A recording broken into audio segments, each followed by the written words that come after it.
اپنے منشور پر کتنے فیصد عمل کیا، بلکہ اس نے ان باتوں کی نفی کی ہے جو کہ پاکستان کے عوام کے ساتھ فراڈ کیا ہے، دھوکہ کیا ہے، جھوٹ بولا ہے. اور پھر ثوابی کے یونیورسٹی سپیچ میں وہ کہہ رہا تھا کہ میں جھوٹ بول بول کے وزیر اعظم بن گیا. اور آج آپ کہہ رہے ہیں کہ پاکستان کو ایک وزیر اعظم ملا ہے، وہ وزیر اعظم جس کے ایک طرف دوسرے طرف آگے پیچھے پاکستان کے کرپٹ ترین لوگ بیٹھے ہیں، جن کو اس وزیر اعظم نے آزادی مینیس کو ضمیر پیروش کہا تھا، جس کو اس نے پنجاب کی بڑے ڈاکو کہا تھا، جس کو اس نے کراچی کے قاتل کہا تھا، اور آج پھر کہہ رہی ہے کہ یہ وزیر اعظم قابل وزیر اعظم ہے. پاکستان کی 74 سالہ تاریخ میں پہلی مرتبہ ایسا پرائم منسٹر جس کو پارلیمانی روایات کے آداب کا پتہ ہی نہیں ہے اور وہ ڈیموکریٹک پروسیس کی بات کرتے ہیں.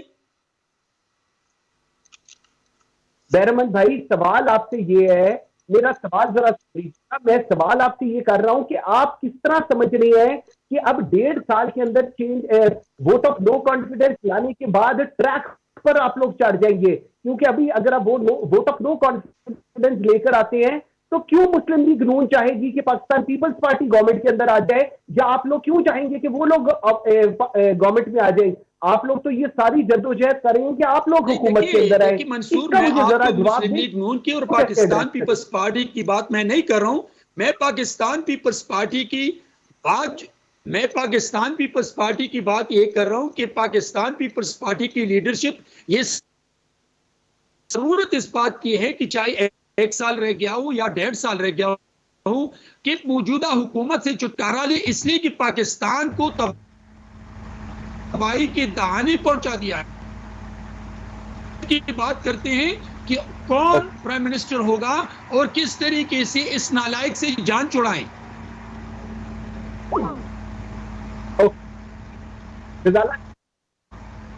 رضالہ جی مجھے ذرا بتائیں، انہوں نے بڑی کلیئرلی بتایا ہے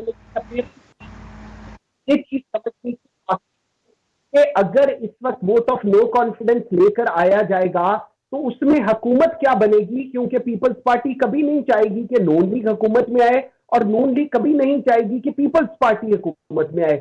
اس کے لیے مجھے نہیں سمجھ آئی کہ اس میں کیا کرنے کی ضرورت ہے. آپ مجھے یہ بتائیں، یہ آج کل پریزیڈینشل فارم آف گورنمنٹ کی اور ایمرجنسی کی بڑی ڈیبیٹ ہو رہی ہے اسلام آباد میں، یہ کیا گپ شپ ہو رہی ہے جی؟ دیکھیے میں اس گپ شپ سے مبرہ ہوں، مگر جو یہ انہوں نے بات کی ہے کہ جی ہم پرائم منسٹر عمران خان اتنے نئے عوام کو 1.5 کروڑ عوام کے گھروں میں راشن پہنچا دیا، انہیں بھوکا مرنے سے بچا لیا. عمران خان اتنے نالائق ہیں کہ انہوں نے یہاں کی اکانومی کو اٹھا دیا، اور عمران خان اتنے نالائق ہیں کہ وہ یہ سمجھتے ہیں کہ پاکستان جو ہے وہ ترقی کی منزلوں کو طے کرتا ہوا انشاءاللہ بہت جلدی آگے جائے گا. مگر ہماری عوام کو یہ سمجھنے کی ضرورت ہے، اور خاص طور پہ ایسے بہکانے والی جو عناصر ہیں ان سے بچنے کی ضرورت ہے جو کہ اداروں کو ڈبو کے گئے ہوئے ہیں، اداروں کو اندھیروں میں چھوڑ کے گئے ہیں. جن اداروں کو ہم دیکھنے کے لیے یہاں آئے ہیں، ہمیں 3 سال لگے ہیں. اداروں کو کوئی لاز ہی نہیں تھے، کوئی بائی لاز نہیں تھے، کوئی پتہ ہی نہیں تھا کہ کس طرح سے اداروں کو چلانا ہے جس طرح یہ چلا رہے تھے. کروڑوں روپے انہوں نے سک اپ کر لیے فرام دا ایکسچیکر، اور انہوں نے ابھی بھی اجلاس کو تماشا بنایا ہوا ہے. ابھی بھی عوام کے پیسے کو یہ لوگ مذاق کے طور پہ استعمال کرتے ہیں، آتے ہیں اپنی تقریر ایک کرتے ہیں اور اس کے بعد چلے جاتے ہیں. میں تو بہت اچھے الفاظ میں یہ باتیں کر رہی ہوں، مگر عوام ان کو بہت جلی حروف میں جو کچھ کہہ چکی ہے اور اب جو کچھ کہے گی اس کے لیے بھی یہ تیار رہیں. ان کی یہ لفاظیاں جو ہیں نا وہ آگے چلیں گی نہیں. عمران خان نے لوگوں کی آنکھیں کھولی ہیں کنٹینر پہ کھڑے ہو کے.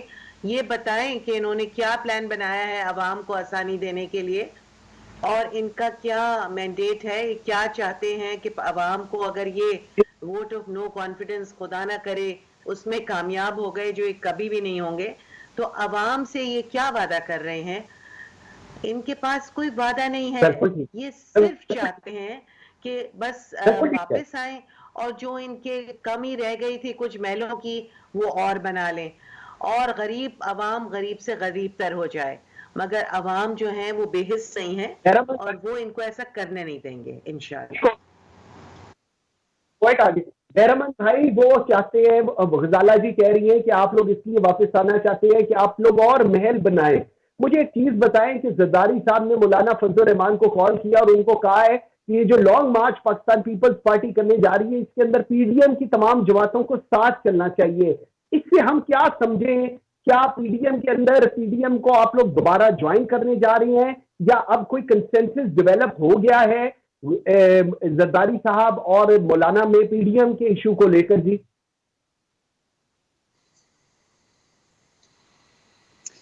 دیکھیں منصور، میں آپ کو ایک بات بتا رہا ہوں، جمہوری نظام میں کوئی بھی جماعت اپنے دروازے بند نہیں کرتے ہیں اور یہ آخری فیصلہ بھی نہیں ہے.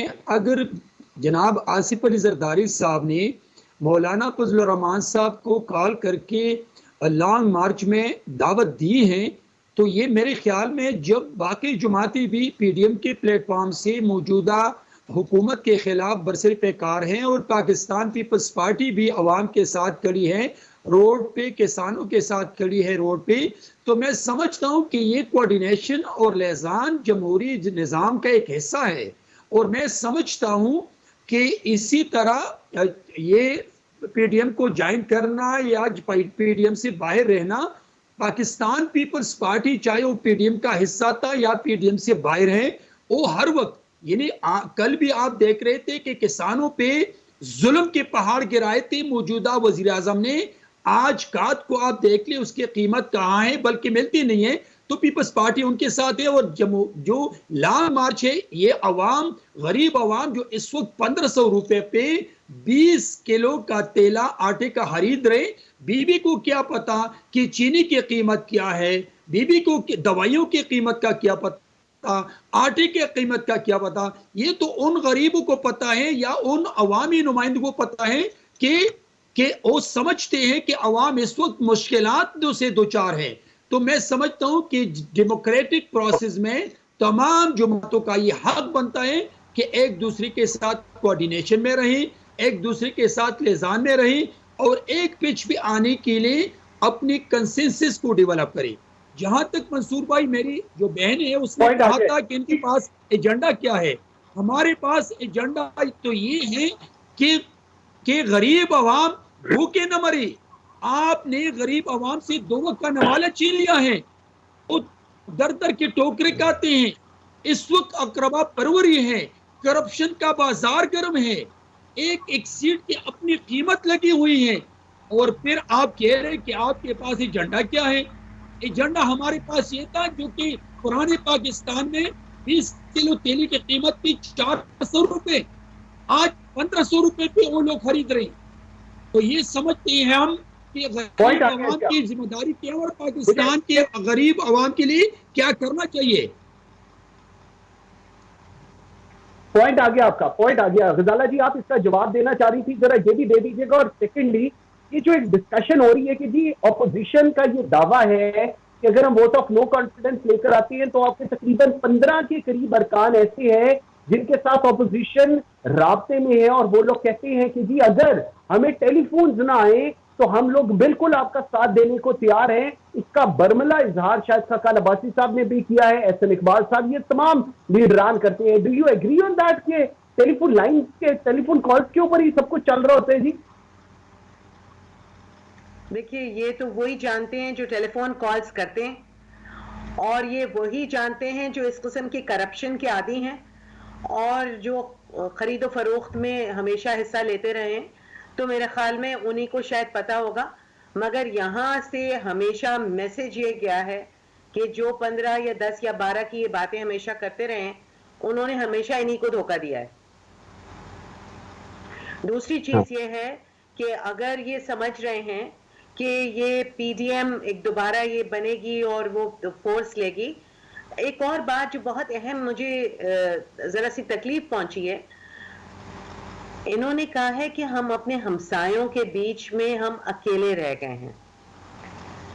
نیپال اب ہمارے ساتھ ہے، بنگلہ دیش جو ہے وہ انڈیا کے ساتھ اب الائن نہیں ہے، اور صرف ہندوستان ایک ایسا انڈیا بھارت ایک ایسا ملک ہے جو کشمیر پہ ناحق قبضہ کر کے بیٹھا ہے اور مسلمانوں پہ ظلم و ستم ڈھا رہا ہے.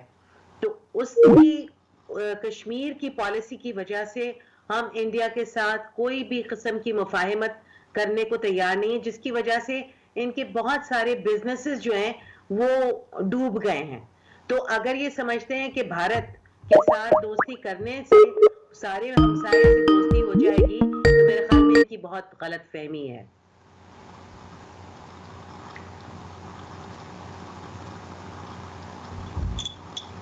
جی منصور. جی اچھا، بہرمن بھائی مجھے ایک چیز سمجھائیں ذرا، یہ جو اس وقت ڈسکشن ہو رہی ہے ایمرجنسی کی اور پریزیڈینشل فارم آف گورنمنٹ کی، کیا آپ بھی یہ چیزیں سن رہے ہیں؟ کیونکہ غزالہ جی کہتی ہیں ایسی کوئی ڈسکشن حکومتی حلقوں کے اندر نہیں ہے، جو اپوزیشن اس چیز کو اچھال رہی ہے، اپیرنٹلی ایسے لگتا ہے. جی میرا سوال یہ ہے کہ یہ جو ایک اسلام آباد کی ڈسکشن آج کل چل رہی ہے کہ جی ایمرجنسی اور پریزیڈینشل فارم آف گورنمنٹ، یہ کس کی خواہش ہے؟ اپیرنٹلی غزالہ سیفی کہہ رہی ہیں کہ ٹریڈی بینچز کی تو ایسی کوئی خواہش نہیں ہے. ایک بریک لیتے ہیں جی، ذرا ہم اسی بریک کو کریکٹ کر لیتے ہیں. بریک لیتے ہیں، میرے ساتھ رہیے گا. Welcome back after the break. ناظرین، مجھے اس وقت جوائن کیا ہے تسنیم نورانی صاحب نے، پاکستان کے انٹیریئر سیکرٹری رہے ہیں. Sir thank you very much جی، very grateful for your time. Noorani صاحب، دو چیزوں کے اوپر ڈسکشن کرنی ہے جی. سب سے پہلے میں چاہوں گا کہ یہ جو مری کی ایک رپورٹ آئی ہے سر اس کے اندر انہوں نے کہا ہے کہ جی یہ تمام افسران، یہ 15 کی ایک لسٹ ہے، انہوں نے ان 15 کو ہٹا دیا اور کہا گیا ہے کہ جی ان کے خلاف ڈپارٹمنٹل انکوائری کی جائے. سر اس سے مجھے بہت ساری چیزیں سمجھنے سے میں قاصر ہوں.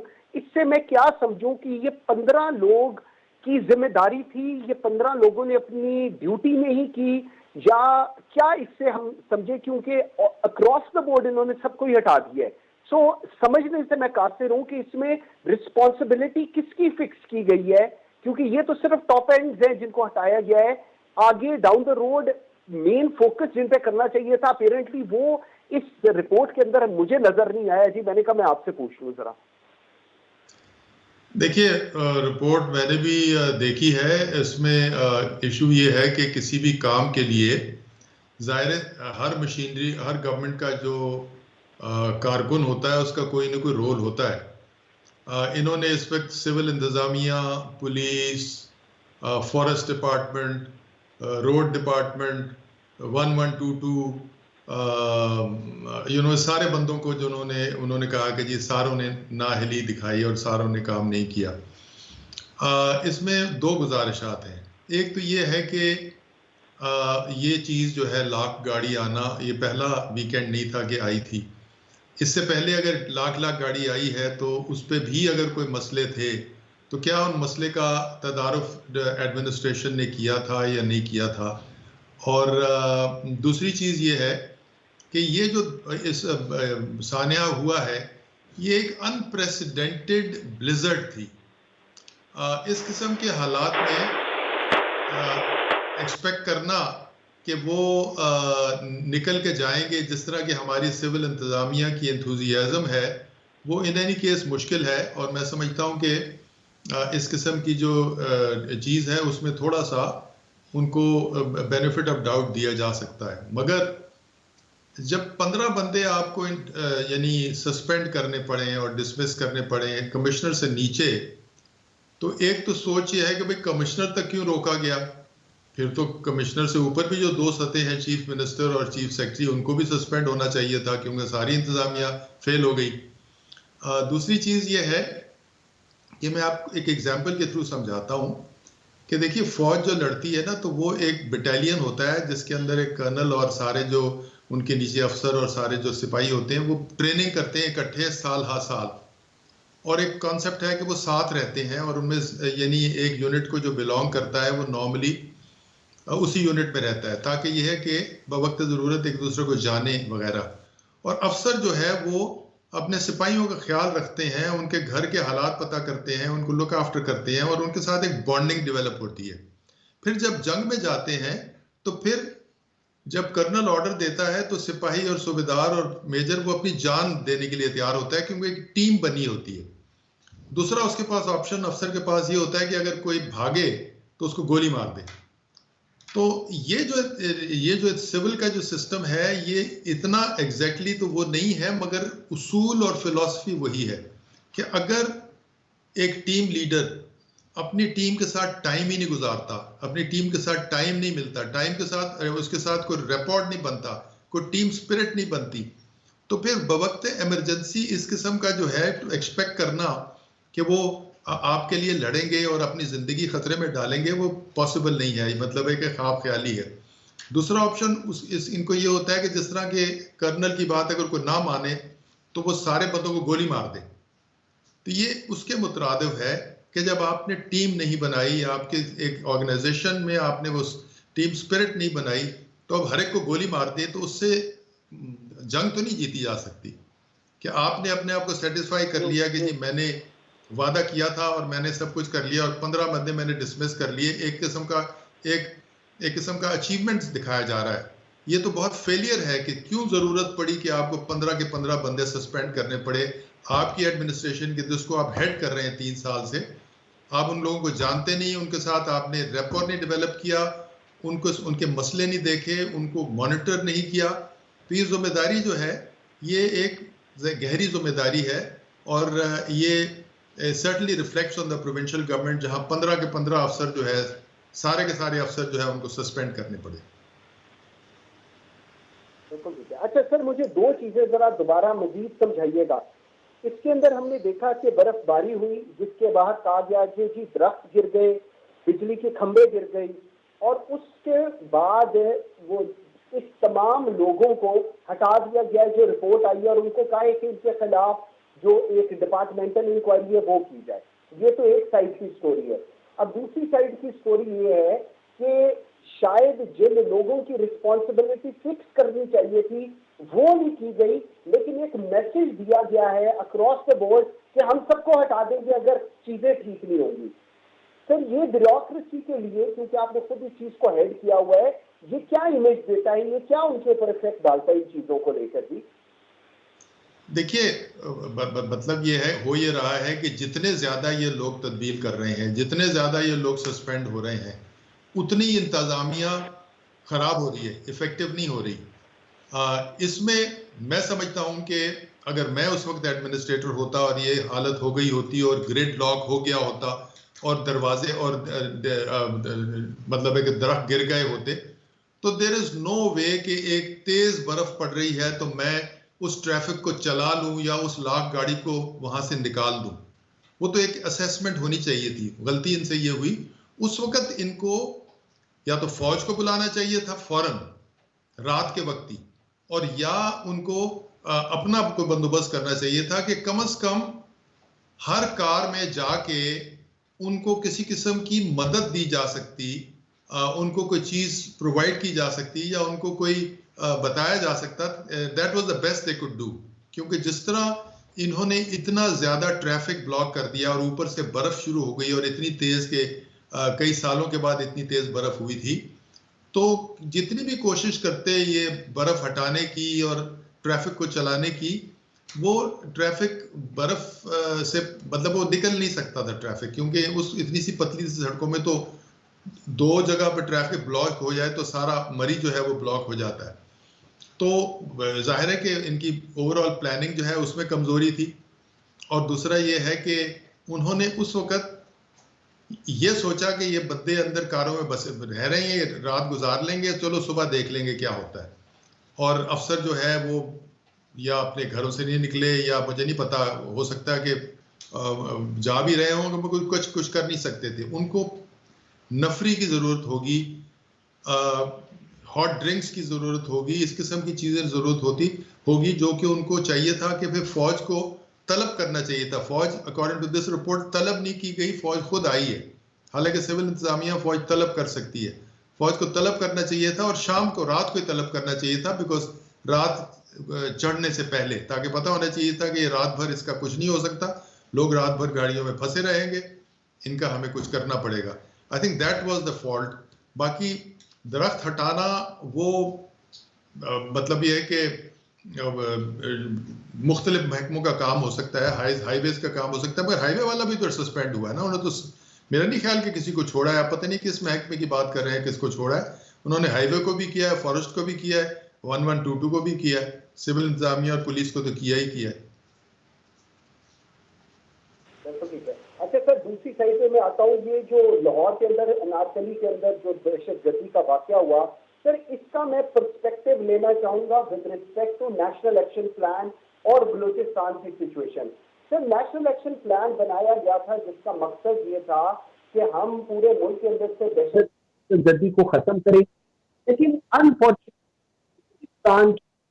آج بھی ایڈریس نہیں ہوئے. کیسی ہے کر رہی ہے لیکن نہیں ہوا. ابھی یہ جو بنائی گئی ہے ان کی وی این آرمی، یہ سرفراز بگٹی کہتے ہیں جی 10 دن پہلے بنی ہے اور اس نے اس کی ذمہ داری قبول کی ہے. سر اس پہ کیا سمجھتے ہیں آپ، کس کی فالٹ لائن کہاں پر ہے اور اس کو کیسے ایڈریس کیا جائے گا؟ دیکھیے، ایک تو یہ ہے کہ جہاں تک اس قسم کی دہشت گردی کا تعلق ہے، اس کو آپ 100% تو نہیں ختم کر سکتے. وہ تو تبھی ختم ہوگی جب کہ آپ کے جو ملک جو یہ ہیں، ان علاقے جہاں سے یہ ہو رہی ہے وہاں روزگار پہنچے، وہاں ذریعہ معاش ہو لوگوں کو، اور وہ دوسری پروڈکٹیو ایکٹیویٹی میں مصروف ہو جائے. مسئلہ یہ ہے کہ ہمارے ویسے ہی بے روزگاری بہت ہے اور اکنامک کنڈیشنز حالات نہیں ہیں، اور خاص طور پہ KPK کے کچھ حصوں میں اور بلوچستان میں حالت بہت اور بھی خراب ہے. تو وہ جو دہشت گردی کی جو پالیسیز ہیں ظاہر ہے بن رہی ہیں، بننی چاہیے. اب تو ایک میگا سیکورٹی پالیسی بن گئی ہے، but that is focused on lot of other things. اس قسم کے جو ہے واقع وہ ہوتے رہیں گے. اب اس کا جو تدارف ہے وہ یہ ہے کہ اس واقعے کو بھول نہ جائیں، اس واقعے میں جن بندوں نے کیا ان تک پہنچیں، اور پھر ان کا جو رنگ ہے یا ان کا جو رنگ لیڈر ہے اس کو نہ چھوڑیں، اور وہ جہاں پر بھی ہے جو بھی جس گروپ نے بھی کیا ہے پھر اس کو معاف نہ کریں. کیونکہ دہشت گردی میں دیکھا یہی گیا ہے کہ جب آپ ایک ایونٹ کو پرسو کرتے رہتے ہیں کئی مہینے کئی سال، اور آپ اب اس کو کامیابی حاصل کرتے ہیں کہ جو ماسٹر مائنڈز ہیں اس ایکٹیویٹی کے، جو ان کے ہیلپرز ہیں، ان تک پہنچ کے ان کو ڈسٹروائے نہیں کرتے، جب تک اس واقعے سے آپ سبق نہیں سیکھتے، اس سے فائدہ نہیں اٹھاتے. ادھر کے 4 پیادے اگر آپ نے پکڑ بھی لیے اور 4 پیادوں کو آپ نے جیل میں ڈال بھی دیا تو اس سے کوئی فائدہ نہیں ہوگا. سو کامیابی یہ ہے، یعنی کرنا یہ چاہیے کہ جو اس سے ملے اس کے جو رنگ لیڈرز ہیں ان کے تک پہنچے اور وہاں تدارف کریں. باقی جو اینٹی ٹیررزم کی جو مطلب ہے کہ جو چیزیں ہیں، جو اصول ہیں، جو کیے جا سکتی ہیں چیزیں، اس میں میرے سامنے جو ایک میجر چیز ہے کہ جب تک آپ کے ملک میں پاپولیشن کو کنٹرول نہیں کیا جائے گا، عوام کو، ایک جوان بچوں کو، جوان لڑکوں کو، لڑکیوں کو روٹی نہیں ملے گی، روزگار نہیں ملے گا، یہ دہشت گردی کے مواقع جو ہیں وہ استعمال کرتے رہیں گے، آپ کے دشمن ان کو استعمال کرتے رہیں گے. ان کا اصل توڑ جو ہے وہ یہی ہے کہ economic well being of the people of these areas. بالکل ٹھیک ہے سر. ایک اور چیز یہ ہم لوگ دیکھتے ہیں کہ یہ ایک الزام لگا جاتا ہے یا اس کے پیچھے چھپا جاتا ہے کہ جی ایڈوائزریز ایشو کر دی گئی تھی، ایڈوائزریز آ گئی تھی کہ تھریٹ الرٹس ہیں اینڈ آل دیٹ، لیکن جو پروونشل گورنمنٹس ہیں یا جو یہ چیزیں ہیں یہ ان کے اوپر اتنی سیریسلی انہوں نے نہیں لیا. اور آج بھی ہم دیکھتے ہیں کہ یہی کہا جاتا ہے انٹیریئر کی طرف سے، انٹیریئر منسٹر کی طرف سے کہ جی ایڈوائزریز تو ہم نے ایشو کر دی تھی، لیکن اس کے بعد تو ذمہ داری جو ہے وہ آگے آ جاتی ہے. سر اس کو یہ کیوں ایک ڈسکنیکٹ ہم دیکھتے ہیں اس میں نظر آتا ہے؟ جی دیکھیے، ایڈوائزریز جو ہے نا یا جو وارننگز ہیں وہ انفارچونیٹلی بے تحاشا ایشو ہوتی ہیں، اور واقعہ ہوتا ہے 100 میں 1 دفعہ، تو وہ 99 دفعہ جو ایڈوائزریز ایشو ہوتی ہیں اس میں انتظامیہ جو ہے نیچے والی وہ چکنا ایک حد تک ہوتی ہے، مگر جب نہیں ہوتا تو ظاہر ہے کہ پھر وہ جو 100ویں دفعہ جو واقعہ ہونا ہوتا ہے اس وقت اتنی چکنا نہیں ہوتی۔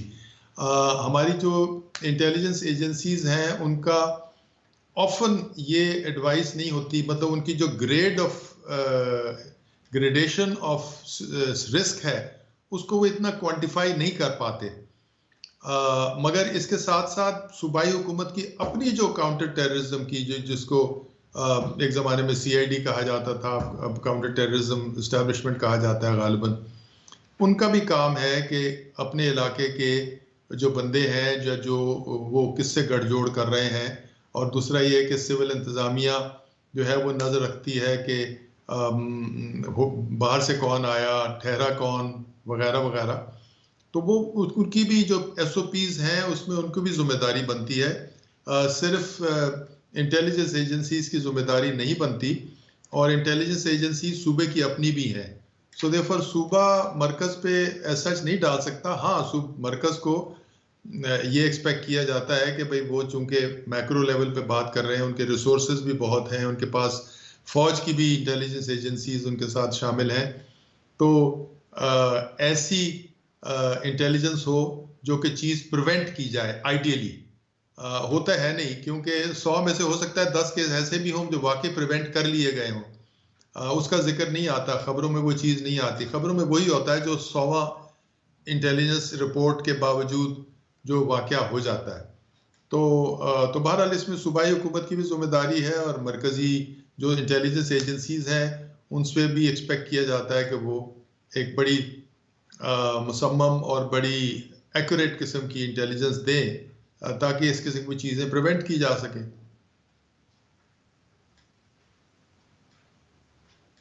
ذرا بتائیے گا یہ جو انریسٹ کہا جا رہا ہے کہ جو بلوچستان میں ہے انریسٹ اپیرنٹلی نظر آ رہا ہے، یہ ٹریول ڈاؤن کرے گا to the main cities mainly Punjab, KP کی طرف اور سندھ کی طرف، what do you see؟ یہ کیا آپ کو لگتا ہے یہ ٹریول ڈاؤن ہوگا جی اس طرف؟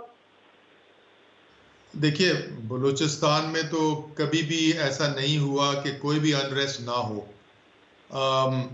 کوئی نہ کوئی وجوہ، کوئی نہ کوئی پارٹی، کوئی نہ کوئی کاز جو ہے وہ تو نکل آتا ہے، اور چونکہ وہاں پر انفارچونیٹلی کوئی یونیفائڈ سیاسی قوت بھی نہیں ہے، کوئی یونیفائڈ سوشل قوت بھی نہیں ہے، وہاں پر پٹھان بلوچ ان کا ایک الگ سسٹم ہے، ود ان بلوچ جو ہے بہت سی تمنداریاں، بہت سی سرداریاں ہیں جو کہ اپنا اپنا جو ہے ان کا سیاست اور اپنی اپنی جو ہے وہ انٹرسٹ ہے، تو وہ بلوچستان جو ہے وہ ایک بہت ہی کمپلیکس صوبہ ہے جو کہ سینٹرلائز طریقے سے جس طرح پنجاب چلایا جاتا ہے اس طرح نہیں چلایا جاتا، اور یہ اچھے وقتوں میں یہ ٹرائبل ایریا کو ٹرائبل ایریا کے لاز اور ٹرائبل ایریا کے رولز اپلائی کیا کرتے تھے، جس کو کہ اب ہم نے امیلگمیٹ کر دیا ہے، تو میں نہیں سمجھتا کہ اس میں ہمیں کوئی ایسی کوئی عجوبہ ہے، کوئی یہ نئی چیز ہے،